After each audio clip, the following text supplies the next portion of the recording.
बहुत समय पहले की बात है। एक महान राजा था। उसके पास अपार धन, वैभव और 4 रानियां थीं। वह अपनी पहली रानी से सबसे अधिक प्रेम करता था। उसे हीरे मोती पहनाता, दिन रात उसकी सेवा करता था। दूसरी रानी से भी वह बहुत प्रेम करता, क्योंकि वह सुंदर और चतुर थी। तीसरी रानी भी राजा के बहुत करीब थी। वह हमेशा सामाजिक आयोजनों और सम्मान में राजा का साथ देती थी। चौथी रानी को राजा सबसे कम समय देता था। वह अक्सर अकेली रहती थी।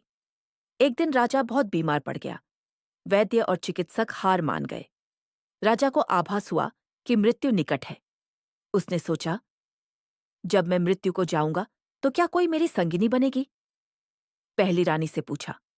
राजा ने पहली रानी से कहा, मैं तुम्हें सबसे ज्यादा चाहता था। क्या तुम मेरे साथ मृत्यु में चलोगी? पहली रानी बोली, मुझे क्षमा करें, मैं आपके साथ नहीं जा सकती। राजा का दिल टूट गया। दूसरी रानी से पूछा, मैं तुम्हें हमेशा सम्मान देता था, क्या तुम चलोगी? वह बोली, राजन, मैं बस श्मशान तक आ सकती हूं, उसके बाद नहीं।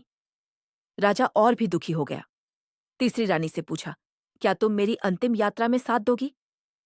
तीसरी रानी बोली, राजा, मैं सिर्फ तुम्हारे शरीर का अंतिम दर्शन करने आ सकती हूं, उसके बाद मैं अपनी जिंदगी में आगे बढ़ जाऊंगी। तभी चुपचाप चौथी रानी आई और बोली, राजा, मैं आपके साथ चलूंगी, जहां भी आप जाएंगे। राजा रो पड़ा और कहा, काश मैंने तुम्हें पहले भी समय दिया होता, तुम ही सच्ची संगिनी हो। बुद्ध का संदेश। गौतम बुद्ध ने यह कहानी अपने शिष्यों को सुनाकर समझाया। पहली रानी, स्तेन, हमारा शरीर। मृत्यु के बाद शरीर हमें छोड़ देता है। दूसरी रानी, हमारा धन और संपत्ति, ये श्मशान तक जाते हैं, फिर बढ़ जाते हैं। तीसरी रानी, हमारा परिवार और मित्र अंतिम दर्शन कर लौट जाते हैं। चौथी रानी, हमारी आत्मा, कर्म, यही हमारे साथ मृत्यु के बाद भी जाती है। सीख, मॉरल। जीवन में आत्मा, कर्म को कभी न भूले। वही सच्ची संगिनी है जो मृत्यु के पार भी साथ चलती है। गांव का एक लड़का था। नाम था आरव। बचपन से उसका सपना था कि वह एक बड़ा खिलाड़ी बने, लेकिन उसके परिवार की आर्थिक स्थिति अच्छी नहीं थी। खेलने के लिए जूते नहीं थे, मैदान तक जाने के लिए साइकिल नहीं थी और खाने तक में कभी-कभी कमी हो जाती थी। लेकिन आरव का हौसला बहुत बड़ा था। हर सुबह वह नंगे पांव खेतों में दौड़ लगाता, क्योंकि पास में स्टेडियम जाने के पैसे नहीं थे। लोग मजाक उड़ाते, कहते, इसका कुछ नहीं होगा, लेकिन आरव मुस्कुराकर आगे बढ़ता रहा। एक दिन दौड़ के अभ्यास के दौरान उसके पांव में गहरी चोट लग गई। डॉक्टर ने कहा, अब कुछ हफ्तों तक दौड़ना मुमकिन नहीं है। आरव टूट गया, पर रुका नहीं। अब वो दौड़ नहीं सकता था, लेकिन उसने चलना शुरू किया। वो मैदान में धीरे धीरे घूमता, शरीर को फिट रखने के लिए हल्के व्यायाम करता। जब चलना भी मुश्किल हुआ, तो वो बैठकर अपनी तकनीक सुधारने के वीडियो देखने लगा, नोट्स बनाता, मानसिक रूप से खुद को तैयार करता। कई महीने बीते, चोट ठीक हुई। आरव ने फिर से दौड़ना शुरू किया, पहले थोड़ा, फिर तेज। मेहनत और जिद ने रंग दिखाया।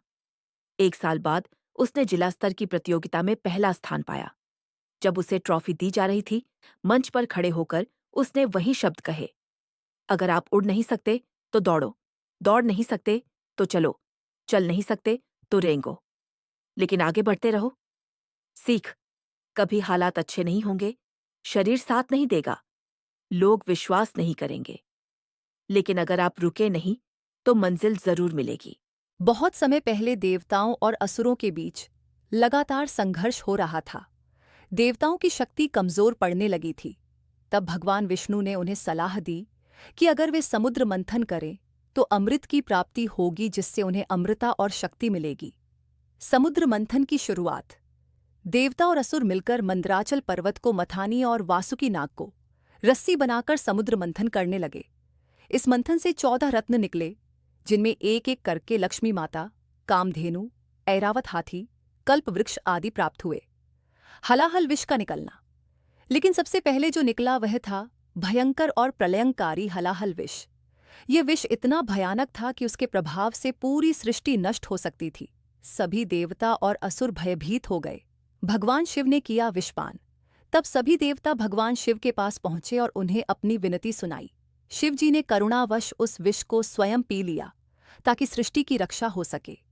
लेकिन उन्होंने विष को अपने गले से नीचे नहीं उतरने दिया और उसे वहीं रोक लिया, जिससे उनका गला नीला पड़ गया। तभी से वे नीलकंठ कहलाए। गंगा जल अर्पण की परंपरा। इस विष की जलन को शांत करने के लिए सभी देवताओं ने गंगा जल अर्पित किया। तभी से श्रावण मास में भगवान शिव को जल, दूध और बेलपत्र चढ़ाने की परंपरा शुरू हुई। श्रावण मास का महत्व इसी कथा से जुड़ा है। श्रावण मास में प्रकृति हरियाली से भर जाती है, जो जीवन और ऊर्जा का प्रतीक है। इस मास में भक्त व्रत, उपवास, जप और ध्यान द्वारा भगवान शिव को प्रसन्न करते हैं। श्रावण सोमवार विशेष रूप से शिवजी की पूजा के लिए शुभ माना जाता है। श्रद्धा और आस्था का प्रतीक श्रावण मास। ये कहानी हमें सिखाती है कि त्याग, करुणा और बलिदान ही सच्चे देवत्व के गुण हैं। भगवान शिव ने विषपान करके समस्त सृष्टि की रक्षा की, इसलिए उन्हें महादेव कहा जाता है। बहुत समय पहले की बात है। एक छोटे से राज्य में एक बुद्धिमान राजा शासन करता था। वह न्यायप्रिय था और प्रजा उससे बहुत प्रेम करती थी। लेकिन पड़ोसी राज्य का राजा उसका शत्रु था और उसे हमेशा हराने की कोशिश करता रहता था। एक दिन उस शत्रु राज्य के गुप्तचरों ने खबर दी कि वह राजा युद्ध की तैयारी कर रहा है। हमारे राजा को भी इसकी सूचना मिली, लेकिन उसने अपनी सेना को युद्ध के लिए तैयार करने के बजाय एक चौंकाने वाला आदेश दिया। मैं शत्रु से मिलूंगा और उससे सलाह लूंगा। सब हैरान रह गए। राजा अपने शत्रु से सलाह क्यों लेगा? राजा ने कहा, जो हमेशा मुझे हराने की सोचता है, वही मेरी सबसे कमजोरियां जानता होगा। अगर मैं ध्यान से सुनूं, तो वह मेरी सबसे बड़ी ताकत बन सकता है। राजा अपने शत्रु के पास गया और कहा, मुझे तुमसे एक उपकार चाहिए। मुझे बताओ, मेरी सबसे बड़ी कमजोरी क्या है? शत्रु पहले तो हंसा, लेकिन फिर बोला, तुम्हें अपनी सेना पर जरूरत से ज्यादा भरोसा है। तुम सोचते हो कि लोग तुम्हें कभी धोखा नहीं देंगे। यही तुम्हारी सबसे बड़ी कमजोरी है। राजा मुस्कुराया और बोला, धन्यवाद, यही वह सलाह थी जो मुझे चाहिए थी। वापस आकर राजा ने अपनी सेना की जांच की, योजनाओं को गुप्त रखना शुरू किया और कुछ गुप्तचरों को भी हटाया जो वाकई दगाबाज निकले। परिणाम स्वरूप जब युद्ध हुआ तो राजा पहले से कहीं अधिक मजबूत था और शत्रु को हार माननी पड़ी। सीख: कभी कभी हमारे शत्रु हमें ऐसी बातें बता सकते हैं जो हमारे अपने लोग भी नहीं बताते। अगर हम विनम्र होकर सुने, तो आलोचना भी हमारी सबसे बड़ी सलाह बन सकती है।